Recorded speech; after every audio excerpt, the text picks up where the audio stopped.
ഞങ്ങൾക്ക് കടന്നുപോകാൻ കഴിയില്ലെങ്കിൽ മറ്റാരും ഹോർമൂസ് വഴി പോകേണ്ടെന്ന നിലപാടുമായി ഇറാൻ. ഇതോടെ സംഘർഷം കൂടുതൽ കടുക്കുമെന്ന ആശങ്ക പടരുന്നു.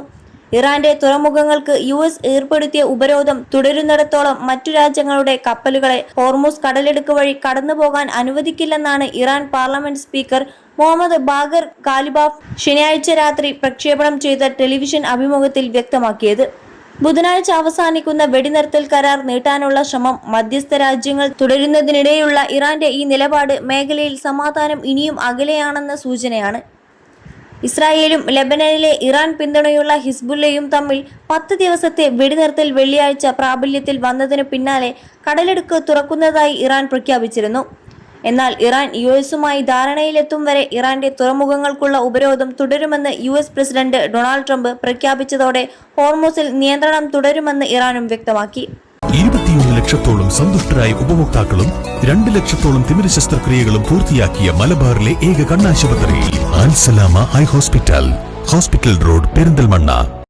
താൽക്കാലിക വെടിനിർത്തൽ അവസാനിക്കാനിരിക്കെ USുമായുള്ള സമാധാന കരാർ ഇനിയും അകലെയെന്ന് ഇറാൻ.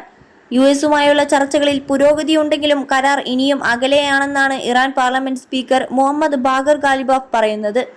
ചില അടിസ്ഥാന ആവശ്യങ്ങളിൽ ഇനിയും വിള്ളലുകൾ അവശേഷിക്കുന്നുണ്ട്. അന്തിമ തീരുമാനത്തിൽ നിന്ന് ഇപ്പോഴും ഏറെ അകലെയാണ് നമ്മൾ, ടെലിവിഷൻ സന്ദേശത്തിൽ ഗാലിബാഫ് പറഞ്ഞു. യുദ്ധരംഗത്ത് ഇറാൻ വിജയിച്ചെന്നും വെടിനിർത്തൽ അംഗീകരിച്ചത് US ഇറാന്റെ ആവശ്യങ്ങൾ അംഗീകരിച്ചത് കൊണ്ടാണെന്നും അദ്ദേഹം കൂട്ടിച്ചേർത്തു. അതിനിടെ പുറം കടലുകളിൽ സഞ്ചരിക്കുന്ന ഇറാൻ കപ്പലുകൾ പിടിച്ചെടുക്കാൻ US പദ്ധതിയിടുന്നെന്ന് റിപ്പോർട്ട്. പേര് വെളിപ്പെടുത്താത്ത US ഉദ്യോഗസ്ഥരെ ഉദ്ധരിച്ച് വാൾ സ്ട്രീറ്റ് ജേണലാണ് വിവരം റിപ്പോർട്ട് ചെയ്തത്. ഇറാനെതിരെയുള്ള ഉപരോധം പശ്ചിമേഷ്യക്ക് പുറത്തേക്ക് വ്യാപിപ്പിക്കാനുള്ള US നീക്കമാണിത്. ഇറാനെ സാമ്പത്തികമായി തളർത്തി ഹോർമൂസ് കടലിടുക്ക് തുറപ്പിക്കാനുള്ള സമ്മർദ്ദ തന്ത്രമാണിതെന്നും വാൾ സ്ട്രീറ്റ് ജേണലിന്റെ റിപ്പോർട്ടിൽ പറയുന്നു.